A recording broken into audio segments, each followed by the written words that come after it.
Let's talk about the general anatomy of a vertebra. I'm going to use this lumbar vertebra as an example, but many of these structures can be found throughout the spine. We have our vertebral body here, the largest aspect. This is where all that weight bearing goes. This is where those discs sit. 80% of our weight bearing goes through the bodies themselves. This hole here, this large hole, that's where the spinal cord goes. So that's our vertebral canal. So this is protecting the spinal cord. We have our pedicles just lateral to that vertebral canal. So that's really what connects the body to this posterior arch.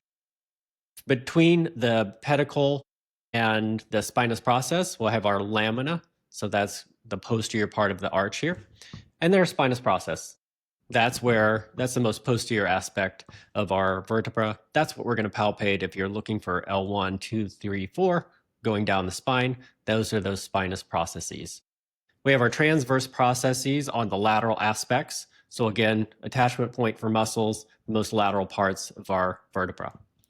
These large kind of disc-shaped protrusions on the superior and inferior aspect of this vertebra, those are articular facets. So these are where our synovial joints between the different segments are.